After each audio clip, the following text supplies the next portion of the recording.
What drives a 13-year-old to murder? Today I team up with top psychologist Dr. Jeffrey Gold, who has a specialty in child psychology, to expose the dark truths behind the Netflix series Adolescence, diving into toxic masculinity, incel culture, and the terrifying power of the internet to shape young minds. Today on Off the Couch. And welcome to Off the Couch, where psychology meets everyday life. I'm DrGreg Cason here with Brian Gomez. Happy Monday, you guys. Hi, Brian. And we have Tony on the board. Tony, feel free to dive in, too. But I have a very special guest today. It's Dr. Jeffrey Gold, and he's a clinical psychologist, researcher, professor in anesthesiology, pediatrics, psychiatry, and behavioral sciences, with nearly 3 decades of clinical and research experience. In fact, your vita is so long. And one of our, I'm just going to dive right in to say that we were in graduate school together, and one of our mutual professors once told me, the longer your vita, the bigger researcher you are. She said, vitas they're like resumes with all your publications. So with nearly 3 decades of clinical and research experience, Dr. Gold has widely recognized for his work on pediatric behavioral health, early intervention strategies, and the psychological impact of systemic stress on youth. His insights have shaped national conversations around adolescent development, emotional resilience, and the growing influence of digital culture on mental health. In fact, you've done some very innovative studies there. But the reason that we're doing this talk today is to talk about the show Adolescence. Correct. The Netflix hit series Adolescence. Did you see it? Yes, I watched it. Okay, good. Adolescence, just to talk to you, I'm sure everyone knows it because it is something that has caught the zeitgeist of the world, is a gripping Netflix limited series that follows the arrest of an unraveling of a 13-year-old boy accused of murder, all told in 4 real-time episodes. So this is a pretty cool thing because they film everything. It's 4 different episodes. Each episode is one solid take. Single shot the entire time. They do not stop. So it's really raw, intense, disturbing, intimate, the whole thing. And it just pulls you right in. And it's striking a chord because it feels so real and so timely. Yes. But Jeff. Yes. Or Dr. Gold, I'm so sorry. Oh, Jeff is good. We're friends, so yes. I'm a little bit too relaxed. No, it's this one really disturbed me. What was your first reaction when you saw this series? I mean, I think the one shot was really interesting because it really draws you in.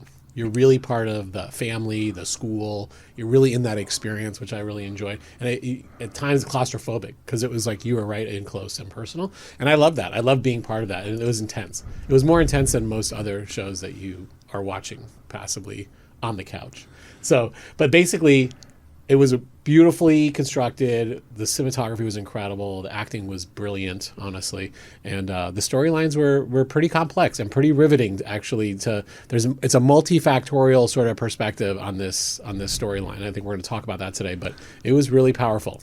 Yeah, I was really drawn in. The whole one shot thing. The only thing I'd ever seen like that before was in Citizen Kane. You see that opening shot that just goes on forever, and you're like, how did they do that? Yeah. So this accomplishment Yes. was crazy because it was as if they were not being filmed. It was as if it was a play or a real life thing that the camera just happened to be moving around and catching things as they really happen. And you felt that in the opening episode, right? When they came through the house, and you'll talk about that. And at school, when you're in the hallways, you're in the classrooms, you're on the play yard, when you're leaving school, when you're entering school, like you really just feel like you're a part of the crowd. So that's really intense. Well, you know what?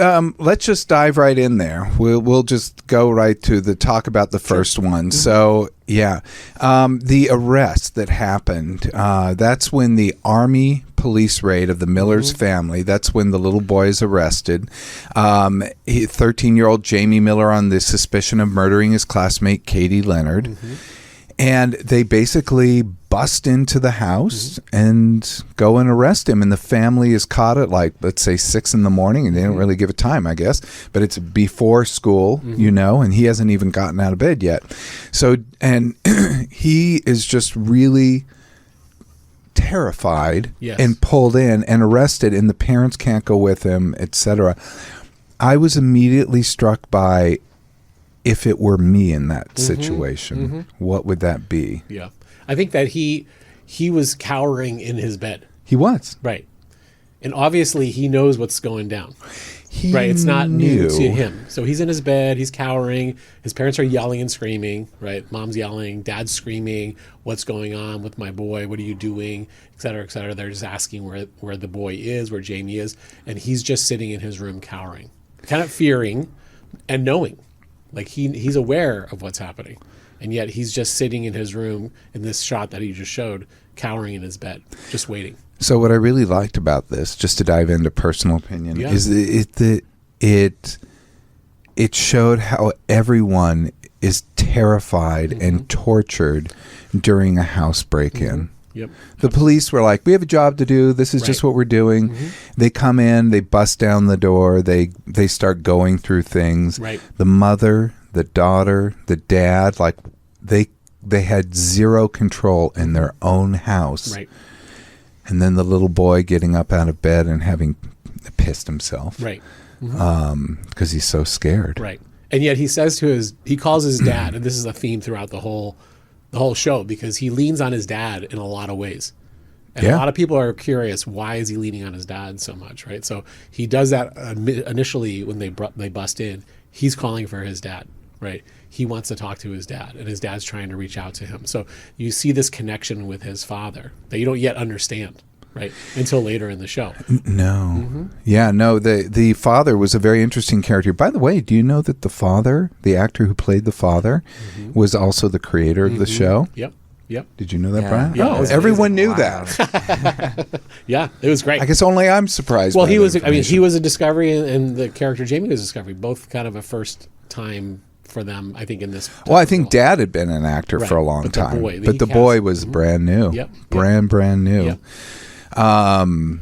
Yeah, and so this goes, and then he pull him into the police station. Now, you and I have worked in police stations. Haven't you worked in police stations? So I was And like, prisons. but certainly not in England. In prison, not in England. So what my first reaction, by the way, I don't know what yours was. My first reaction is, wow, they're really nice in England. Yeah. A lot of people had issue with that in this episode. Oh, you're kidding. Yeah, they had a lot of issue with how nice that he and the family were being treated. Because he was under suspicion of being a murderer, why would they treat him so kindly and so nicely, right? And there's been talks about race, like if this was a brown or black kid, that would not have been the same type of treatment, and that this family was treated like royalty, and all the way down to the police house, basically, which was pretty surprising. And something else with him is that he says to his father in episode 1, I didn't do anything. Right. He repeated it over and over. I didn't do anything, right? So again, knowing what he knows and cowering as he cowered and the fear that he had, he still was fronting like, I'm fine. I'm innocent. I didn't do anything. Everything's fine, but I need my dad. And he pissed himself, right? So it's right. I mean, it's really complicated, right? It's complex to think of what he's going through too, from his point of view. No, and in fact, I wondered about that because I thought that's sort of true to life when you're a kid. I don't know if this was how I was as a kid. When you would do something wrong, you would just assert, I didn't do it. Correct. Wasn't me. Because your parents might buy it. Right. And they did. They did. Right. They did. Yeah, they did. I mean, that is at some point I'm going to talk about this sort of the shame rage model that can drive some of this violence. And I think that he's starting to experience that in episode 1. You see that his shame by, again, pissing himself, he's embarrassed, and he's starting to manipulate, right? He's starting to tell everybody either to protect himself or to manipulate everybody else that, hey, I didn't do anything. I'm totally innocent. Everything's completely fine. I don't know why this is happening. Oh, so this is, let's dip our toe in the water. So the shame rage model is what? Right. So if you experience shame, if you discharge the shame by acknowledging it and recognizing, oh, wow, I did something and I'm embarrassed by that. Yeah. It gets discharged in a healthy kind of way. We call that a shame attack. And Exactly. But in the shame rage model, right, what happens is it goes into rage and you start blaming everybody else for what has happened to you. Right? Which then the projectors, the Hector projectors out there. Which then leads to violence, because then Yes. you feel irritable and angry and furious and et cetera, temperamental, and then you start to rage at other people, which then again creates more shame, rage and shame and rage. And so that gets into this fairly kind of cyclical pattern that is very destructive. In fact, during that first episode, he kept saying, I didn't do anything wrong. Correct. Which isn't the same as I didn't do it. He did say that too Yes, at different correct, points. correct. But he kept saying, I didn't do anything wrong. And I had to keep thinking, did he think what he did was okay? So just to give it away, Yeah. eventually they do show a video Correct. of him stabbing the girl. There is no mystery Correct. that he, in fact, did the crime he was Correct. accused of Right. doing. And that comes out early. Early. Right away. Yeah. And they show the father. And they show the father, and you mean during the arrest, and then the father had believed him, but the father then was, disabused of his belief. Correct. And was so horrified. And actually, I think that actor did an amazing job. But what did you think? Because when the father finally realizes and he breaks down that his son did do it, and then the boy, Jamie, is crying, and he reaches over to his father, and the father pulls away. What did you think about that? I mean, the rejection, right? The rejection of his own son, right, is complicated in that he wants to protect his son, and that's kind of the job of a parent, is to protect the child. But at the same time, he's kind of disgusted by what he just watched. Right. And so how do you come to sort of rest around that? How do you take that shadow side and what you think of your child side, and how do you sort of mend those together? And so his first response is to recoil, right? So pull back, because he's, I think, just disgusted by what he's witnessed. And I think it takes time, like, because parents also blame themselves. I mean, if you look into, the news about people who've committed murder and how the parents feel about that, right? Whether guilty or not guilty, or they blame the kid, or they blame themselves for what they did or didn't do. There's a whole, so he's spiraling around that, oh my goodness, my child has committed this murder, this heinous murder, and he has to grapple with that and come to some sort of conclusion about his own role in that. What did I do? Guilt, right? Guilt, which can lead to shame, which can lead to, again, feeling isolated and recoiling and pulling back and not being able to face it. I mean, I think that's really what's going on for that dad in that moment, in that split moment, right? And so, but ultimately we see him lean in, right? But he had initially, on first take, pulled back. Yeah, you see so much happen with the dad, and it was only upon retrospect, because I was following the story and I was focused on the boy. Right. You only realize how much the father is actually going through, because he can't protect his family. He's completely powerless. He's, authority is taking over. They're taking his son from him. They're arresting him. Well, everyone's looking at him too. Oh, like, what did you do? And in fact, 100%. that comes up in the first episode, because then they keep wondering, because they said a previous case there'd been sexual abuse with the dad. Why what if he's choosing the dad? And they keep introducing that doubt in the first episode. And yet, the way that it was spun, the way that it was written, and the way that it was choreographed as a piece of art, as a movie, was that they were an ideal, like, hardworking middle-class family. And that there wasn't any sort of foul play, no physical abuse, no verbal abuse, no sexual abuse, is kind of what they spun. So again, they leave the audience hanging, because the audience wants to believe there's trauma, so that they can kind of go, check, right? Oh, that's why. And that's not me. That's not, that's not my family, so we're okay. Correct. And I think that the creators did this on purpose to make people really grapple more deeply with this non-schism, because they're just a regular, typical developing family that doesn't have trauma in the family. And the father was going back about the ways in which he managed his own anger, right? He was not a very expressive man. He grew up, it sounded like, in a family that might have been more aggressive or abusive. Oh, yeah. And that he had to manage. You find out in episode 4. Correct. Yeah. Correct. But that he didn't want to do that to his kids, so he was more buttoned up. right? Yeah. And so then he had to ask the question, oh, wow, does me being buttoned up and not expressing emotion put my child in this non-expressive, violent sort of space? So he's wrestling with all that, right? He has to wrestle with all that. He has to look at himself. But you see that reinforced in the first episode too, because the attorney saying to him, like, chin up, like, buck up, right, like, exactly. Get over it, Yeah, like, you know, just go in, and you're like, oh my God. I mean, those aren't exactly words of consolation for what he's going through. No, it doesn't work for that way. And I don't think he came from that, so it's sort of hard for him. And the mother really became really not as at the forefront. No. She was right behind him, but not really in the front like the dad was. No, the mother and sister, especially in the first episode, were just sort of ancillary. Yeah, exactly. Yeah, what did you think, Brian, about it? I mean, like you said, it happened to a normal family, that there was no trauma, that we always look for something to like pin it on and be like, oh, it was that, you know, that it makes you think like, wow, me having a kid in the future, like, you try to make sure that they're like the best little humans you create, you know, and for that possibility to happen without it being like a trauma or something that's happening behind closed doors is just so scary that we were talking about it earlier, how like, I don't know if I could have hugged the child. Like I would have snapped and like, you know, like as my child having done that, I would have been like, you are not my child at that point, you know? So that's why I was just so interesting how, I mean, you guys are talking about he's battling with so much at the same time that it's like, yeah, I guess you don't know what would happen. You know, how would you react in those moments? Yep. Just scary. I mean, it can happen, you know. It can, it does. It can and it does. There was another sideline story. I did not mean to dive into the first episode this much, but just realizing the depth of it. The two detectives. Right.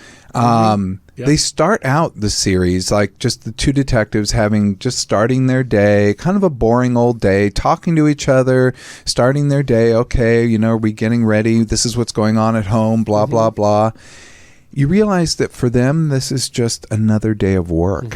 This is the most traumatizing day. One, for the family of the victim. Two, for the family of the murderer. Right.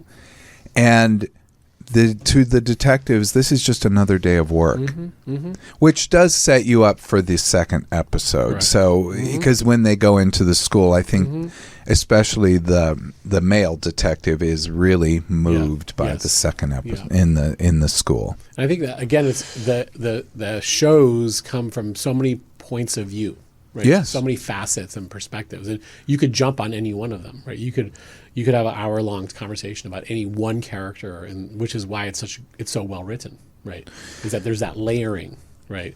Those old movies that we used to love to watch, where there was like 7 stories, and then by the end of the movie they all intertwine. Yeah. Your brain's just tinkering on all these, and that's kind of what they did in a very brief 4-part episode or a series, was to get all of these layering of stories and get you to stand in their shoes.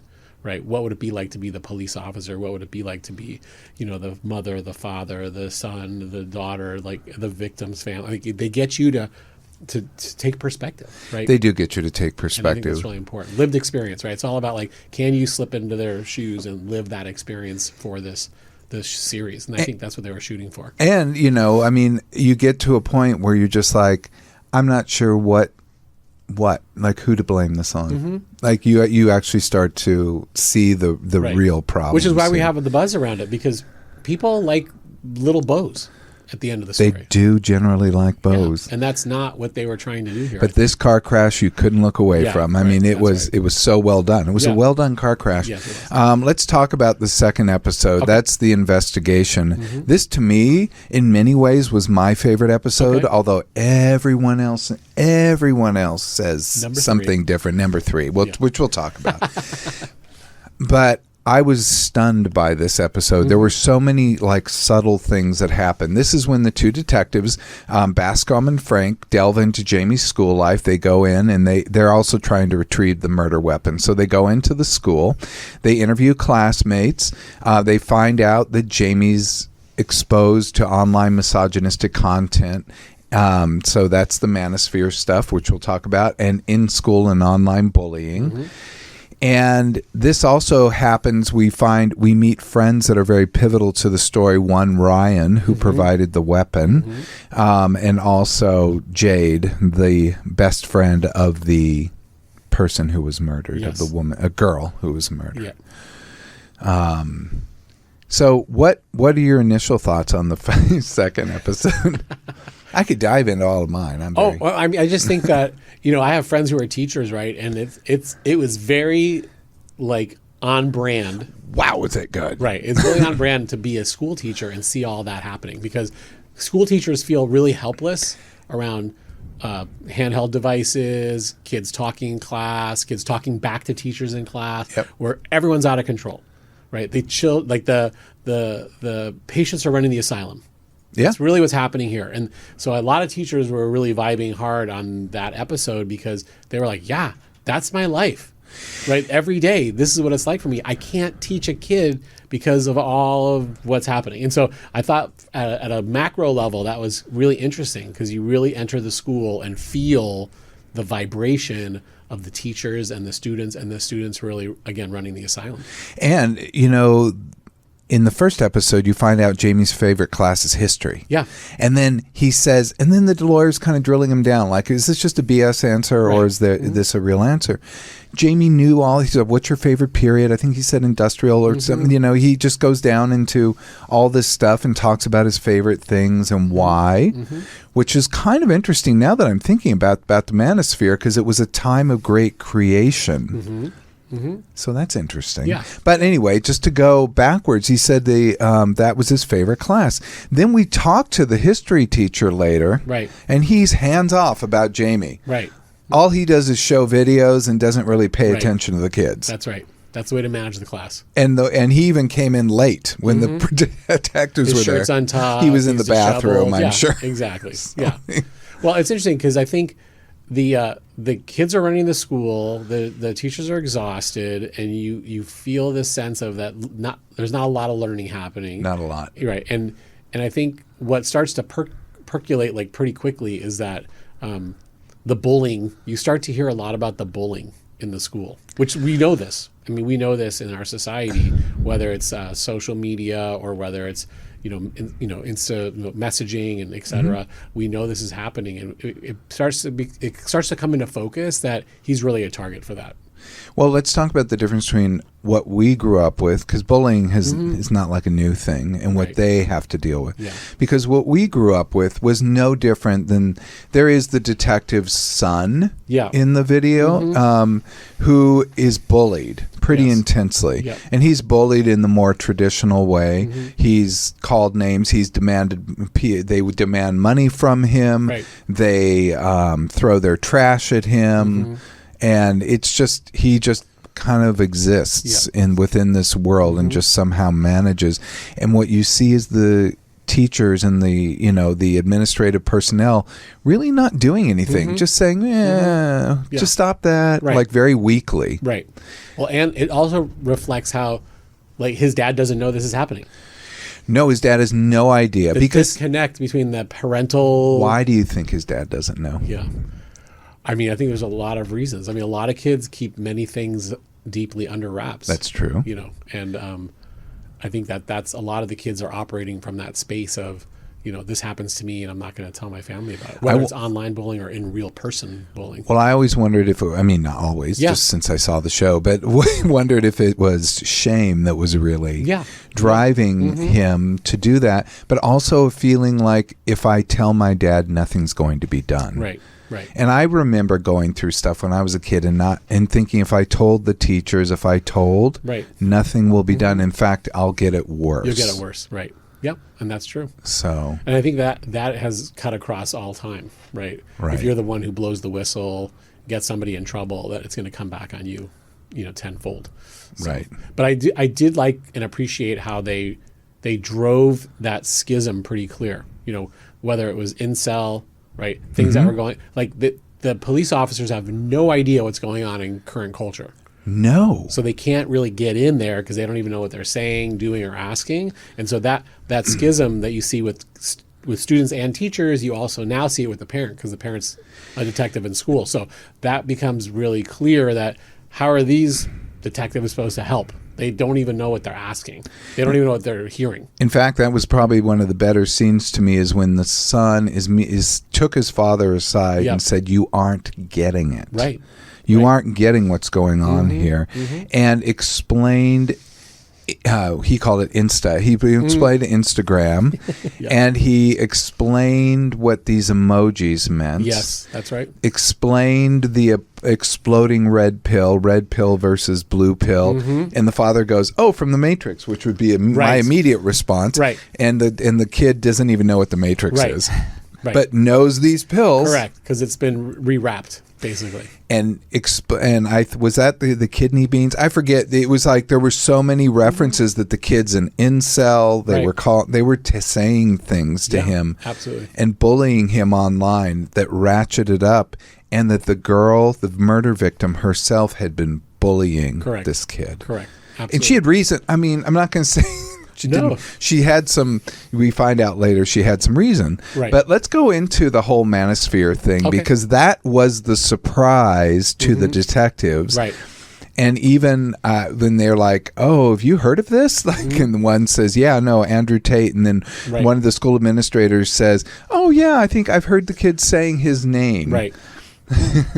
So let's just talk about the manosphere and what that is. Okay.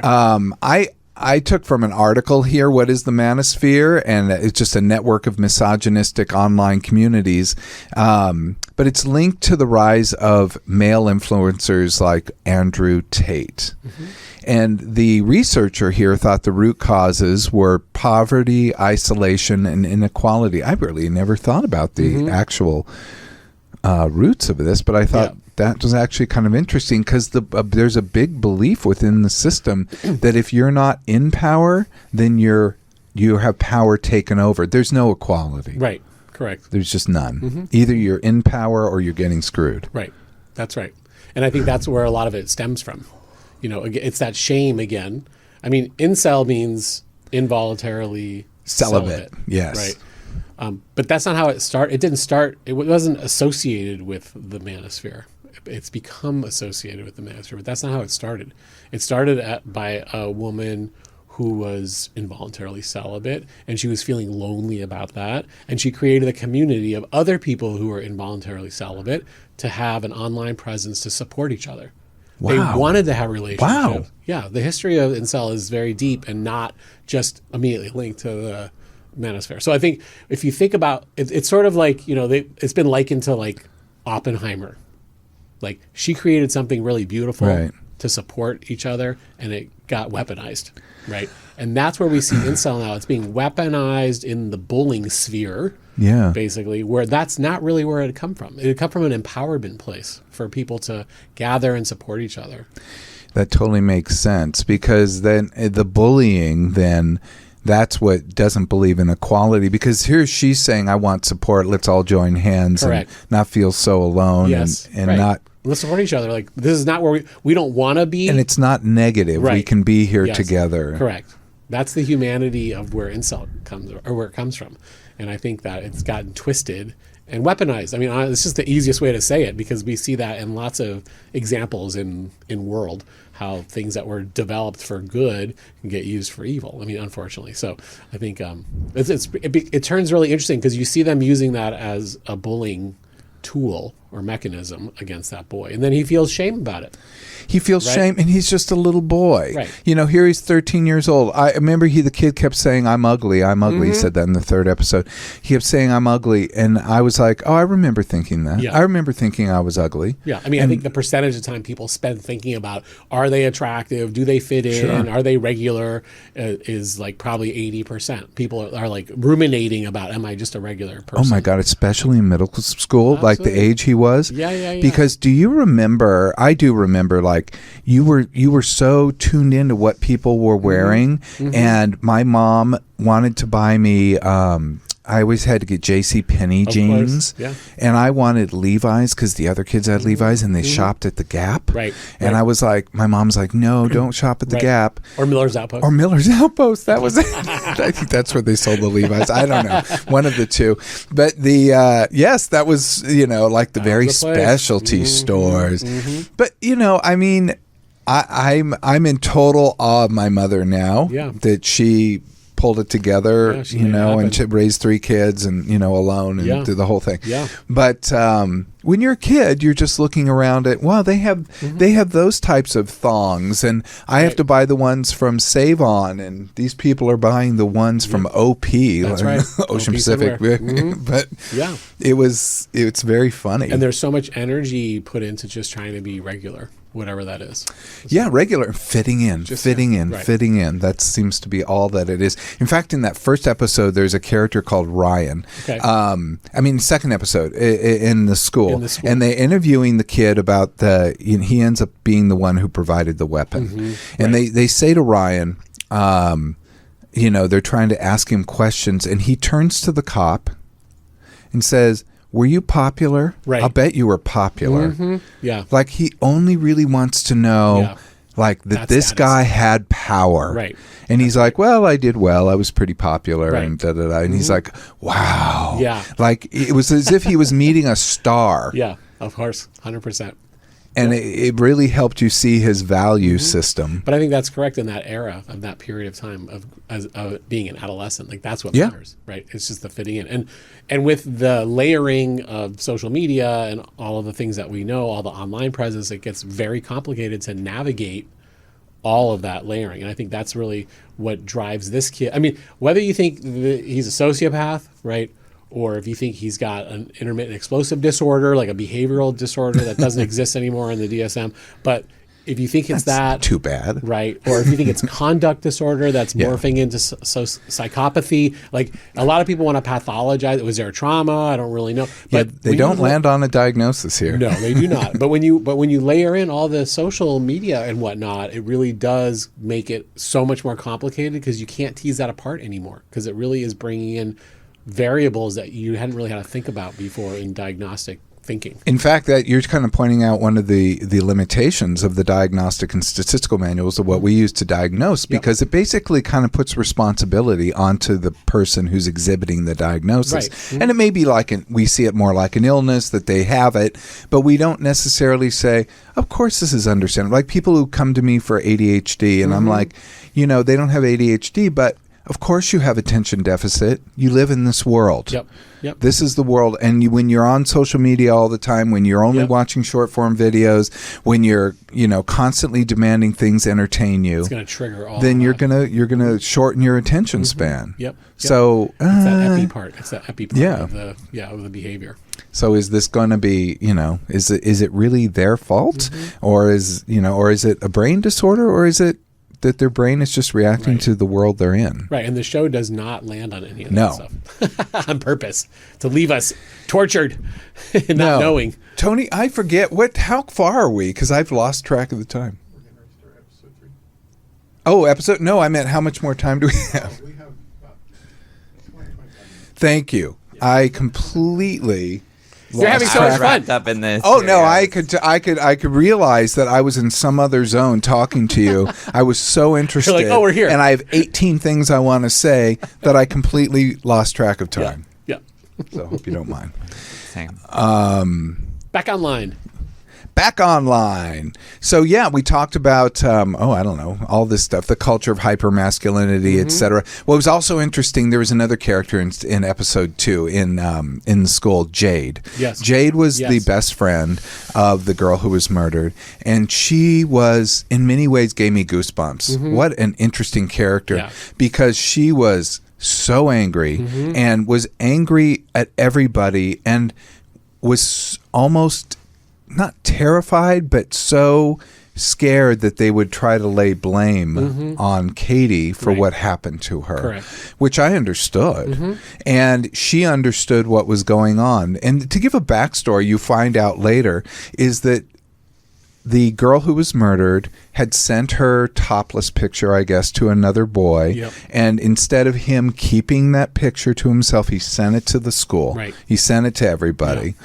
And that's what started them going after these boys. That caused Jamie to think that he could get this girl. Correct. Because she was now weakened, and like a weakened animal separated from the pack, Yep. Jamie was going in for the kill, but Right. instead he couldn't get her to go on a date with him. Correct. Remember, he said, I put on my best tracksuit. And then he goes in to get a date with her, and she Shuts him down.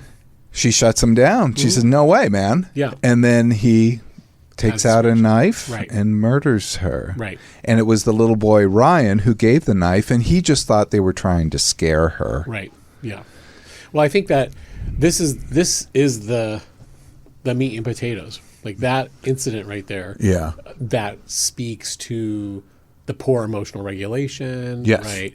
The inability to manage rejection. The like you say, the going in at a vulnerable time with this woman. I mean, that's what the manosphere speaks about, right? Yeah. It gives you an instruction manual how to go in when people are vulnerable and to do, to make your move or whatever, right? That's really what it speaks to. How to take advantage of and manipulate people for your own needs, irrespective of what their needs are, right? So it's not really considering the other, right? In object relations, which is a theory in psychology, using other people as representations of things that you need, right, and manipulating them for your own gain is pathology, right? Because you don't see the other You don't see them as people. or a human or somebody who has feelings or anything. And so that's what ends up happening in these sort of manosphere relationships, is that these women in this case are just objects to satisfy the person's needs, whatever that is. And so that's what how those objects react to them determines their worth. Yeah. If the woman Correct. comes toward them, then they're worth something. If the Correct. woman rejects them, then that puts their worth in a lower position, which Yes. means they have to then attack the thing that rejected them. Well, Going back to your shame. Yeah, the shame rage thing, right? Yeah. So if he could have recognized, oh, she's not interested in me, and moved along, then that's a successful discharge of the shame, right? Yeah. But he didn't do that. He actually, he killed her, so he was dysregulated, had no capacity to regulate, and just had a rageful response, right? And the rageful response has led to the murder. So, people could say, oh, well, who does that? Right? Like who would do that? But aren't they saying it could be anybody? Right, and that's the crux of the story. It's not the who done it, right, as much as it's the why did he do it. Why? And Right. so let's go to episode 3. Okay. That was the big one that everyone loved. It was where it's just a single basic shot, the psychologist entering the facility. I've done this so many times. I was never a forensic psychologist, which is in her role, like working for the attorneys. I did research. I was doing research, but how familiar this was, walking in, going, having to meet the person, etc. Yeah. And then she's harassed the minute she gets there. Correct. Because she's female, and I had to think, dude, I was never harassed. Right. And I thought, wow, I had not thought about, how that happens so constantly. Yeah. Well, and they she- portrayed that very She well. was trying to get hit on the vending machine or Yeah. something. Right? Yeah. Yeah. And she was coming to do her job, and she's like having to fend off people's advances on her. Yeah. Yeah. It's ridiculous. And it was, and she held him off, and then she goes in and meets with the boy, and I think that was an extremely powerful interview. By the way, what's your take on the job she did as a psychologist? Well, it's interesting. I think my main criticism is psychologists, they don't get shook that easily. As she did? Yeah. Yeah, I'm I like- was surprised how easily she got, but Yeah. it's a She's like trembling around the hot cocoa. I'm like, are you serious right now? Like, you work in prisons, and this is a 13-year-old boy coming at you with this hostility, and you're like twitching like that? Seems kind of weird, right? That I don't know why they portrayed it that way from the art standpoint. well for the vulnerability that she was. right. I thought that was it, and Yes. Because if they had a male, and he said there was a male psychologist that came, and his questions were easy, and everything was fine because Yeah. there wasn't that sexual tension. Correct. That now Jamie was Right. really kind of he was really flirting with her intensely and Yes. going at her. And the rejection. That's And really the what set rejection. him off, right? Yeah. It did remind me of that. I think, was it called Primal Fear with Ed Norton? Was that the? Oh yeah. remember that? I didn't see it. Yeah, it was. He was a certifiable sociopath, right? And at some point during his performance, he just flipped, right? And it came out that he had multiple sort of personalities and et cetera. It was very complicated, and this was very different than this, but it was sort of a la that kind of movie take, where all of a sudden he's being this sweet, coy, kind of quiet. Then he starts getting aggressive towards her, making advances towards her. She rejects him.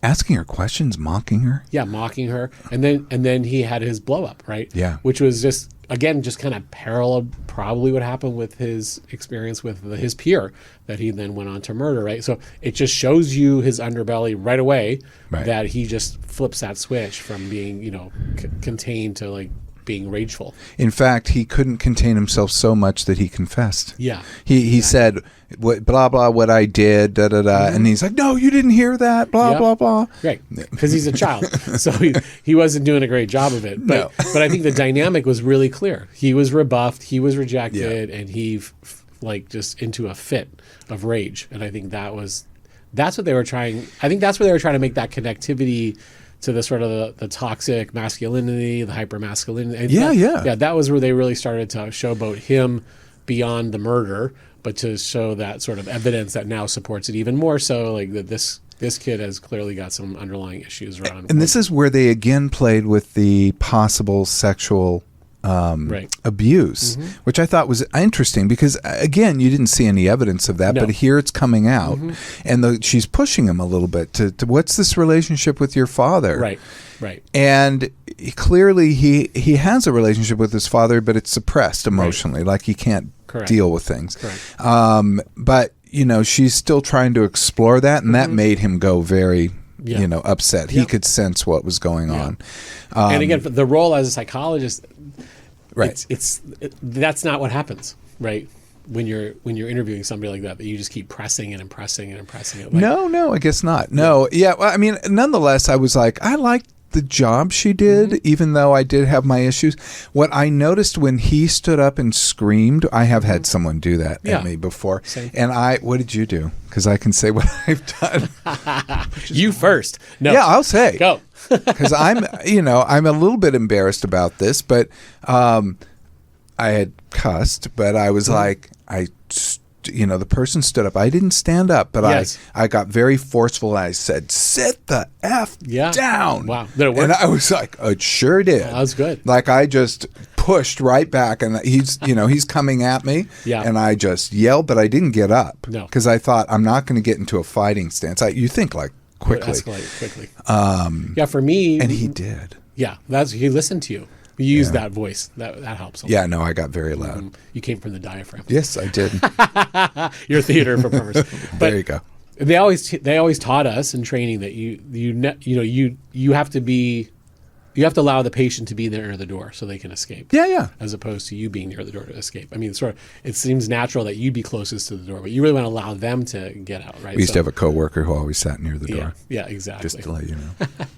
But that was we used to work together too. Yeah, I know. I've had with dangerous people. Yeah, they escalate, and I just stay calm. Like that's what I've learned. I've learned to stay calm because that de-escalates. Yeah. So I've been intimidated by all kinds of prisoners or other patients who've been into military. I mean, who are well trained and et cetera. And you just have to maintain your composure and talk them down. It's a de-escalation. I've only been scared a few times. Yeah. Bodyguards. Oh, wow. Which was so interesting to me, Yeah. but he was scary. Yeah, he's He scary. was a scary guy. Okay. And then I've been scared other times. But people, we used to work with people who were, very, very ill. And there were, escalations and things. But I never felt personally threatened. Yeah, your physical integrity wasn't. Yeah, no. Mhm. Even though, we had things happen Right. all the time. Yeah. Well, she was scared. They had her portrayed as a scared person. They did. But I also thought, well, she's petite and, this and that. Yeah. And I think she wanted to like him. Like she brings Sandwiches. Coco's. She brought a pickle sandwich and, which is like testing his boundary a bit because he didn't like the pickle. Right. And it went on about the pickle. Right. Because basically he's trying to say, it's sort of like is he going to accept this? Right. Is he going to deal with this? Like she gave him a little task. I don't know if Yep. that was intentional or Right. not, but it ended up being. She also gave him hot chocolate with marshmallows in it. And she agreed to get him a second cup, which I don't think I would have done. I would have said, well, you knocked that one. I can't guarantee. Yeah. You won't do that. It might have again. been part of her strategy. Maybe But- I overall I thought she did a good Yeah. job. She got a lot out of the Well, guy. she got what she needed. Yeah, she sure did. I mean, sometimes there's that sort of backhanded way of getting in there. We get trained a certain way, but maybe there's this other way of accessing a different patient. And I think she did, at least in the show. But the ending scene of that episode 3, and he's being pulled away and screaming, and then just going ballistic and hitting the glass, as he's being pulled out of there. And you really see the fear settle in with her. Yeah. She gets very shook. But they really did show that Jamie, whether it was already there or it happened while he's in prison, is now a fairly damaged human being. Like, he's got some rage issues, and they start with that too. They show him attacking another. Well, it's interesting too, because in life, when you have shame Right. or when you feel angry or something, there are people who act out, and there's people who act internally, right? So you have people who are suicidal or depressed, or they have substance use issues or whatever, because they're feeling shame about XYZ. But then there's other people who act out, right? There's your externalizers and your internalizers, and he was, an externalizer is obviously a lot better for Hollywood than is an internalizer in that sense, at least in this show. Huh? And so Yes, I think that's you're what, right. Yeah, in this show. But that they did show that. I mean, they really showed that at his age, he has no capacity really to, basically inhibit those impulses that are coming out. Because, the frontal lobe's not fully myelinated yet. Right. You don't really have all that decision, judgment, and inhibition yet. And so he's just unbridled affect and rage and anger. And that's what they showed. And they displayed that, in a way that was very clear. Yeah, no, they sure did. And then we go to the fourth. So that episode was 7 months later. Yes. The next one is 13 months later, Correct. called The Reckoning. That's Yes. what the name of the episode is. And this is where it focuses on the family. Yeah. And what the family, 13 months, and not the family of the murderer, Right. Jamie's family. Jamie's parents and sister. And you come out, and once again, and I hate to harp on this, but Yes. once again, we see this theme arise of, did he sexually abuse? Which obviously it's on these people's minds, because the dad walks out, episode 4, looks at his van, and it says, nonce. Nonce? Yes, which I had to look it up. Yeah. I had no idea. I don't speak British slang. Yes. So apparently that meant pedophile. Right. And they misspelled it, so it's kind of Right. giving a, like the kids did it. The And kids you did find out kids did it. Yeah. So it's kind of, again, trying to put blame, this thing, everyone's mocking and putting blame. And you just saw the torture in this family. And it was the dad's birthday. They were trying to have a nice day. His 50th. Oh, and it was anything but a nice day. Yeah. I think that's what's really great about the portrayal in the 4th episode, is this up close and personal family experience. Like, how is this wreaking havoc on your life, and what are you doing with it? Like, we're also looking to see what do they do with the blame, right, and the guilt, and the community's response is to say he's a pedophile, right? So that's what I really like. Again, from that one shot, you're just with them all day. You're in the car, you're driving around, you go to the store, then you go home. All one shot. All one shot. That's the craziest thing right. of this. So you're up close and personal, and you're living this experience with the family. You're in the family. You're in the van. I think when I heard the creator, talk about this, the dad, the guy who played the dad, that was the 14th time they did that one shot. So Wow. they did it. He said they do it 2 a day. They do Right. them several till they got the right one. Right. But 14th one, and it was a really special one. I was crying during that episode. That was the most tear-jerking episode. But you saw the ugliness in the community, like when he went to the hardware store. And there was a kid who is like part of the incel community that kind of suggest, and he's saying, she deserved it. It's basically, he should get off. You should crowdfund a lawyer. Right. And you're like, ooh, gross. Yeah. The community's got an ugly face. Yeah. And then, of course, the kids who doing that and teasing him and taunting him. And, and then the parents coming home and grappling, did we do this to our son? Right. Yeah. And did they do it to their son? Yeah. What do you think? No, I think they hint in the show that there are things about the dad that contribute to Like he this. just wasn't emotional enough. Right. He didn't really nurture his son from the Correct. point of view his son wanted to be Right. nurtured. He tried to keep making him into a traditional man. Correct. Well, I think also he faced abuse, so he thought he should do the opposite, which is what we see in life a lot. Yeah. People experience a certain parenting, and they think they should do the opposite of what they Right. experience, and so that was just like the pendulum swung way over there, and that wasn't going to be helpful. But if he could have spoken to his son, spent time with his son, and talked with his son, and had a more open, expressive relationship, is what they're implying, would have made things better. And plus, he worked 7 to 7 or something, so he wasn't around that Yeah, no, much. he was a hardworking dad. Right. But they have a whole speech about his playing soccer or football, Mm-hmm. and that he went out to play, he was so bad Mm-hmm. that they put the boy on goalie. Yep. And the father had to look away in shame. And I'm like, God, Mm-hmm. Yeah. come on, Dad. Yeah. He No, said, I couldn't look at the other fathers. I'm like, seriously? When you're a father of 2 boys, could you Right. look at the other fathers? Of course, 100%. I mean, my God. Wouldn't even blink. But that's obviously in his Who he upbringing, and is, who he like. yes. That's what he came with. That's what Yeah. he showed up with, and then now obviously he's thinking twice about that, about how he raised his kid, and blaming himself. I mean, that's the problem. This blame game that you see. Everybody's pointing fingers at family, at the kid. They're going to blame the girl. Everyone's pointing fingers at everybody else, which is again part of that shame rage. Like people aren't taking accountability for what might have been part of the issue. And in fact, the most brilliant thing I think about this whole episode, well, I was just in tears. The father, had to come to grips with it and basically goes to his son's room and puts his son's teddy bear to bed and just breaks down crying. And I was in tears. It was Right. so hard. And that was after the big reveal, though. What was the big reveal? The big reveal when they were driving in the car, and the kid called him to wish him a happy birthday. Oh my God! Yes, the kid calls him to wish him happy birthday, and the big reveal is Yeah. yes.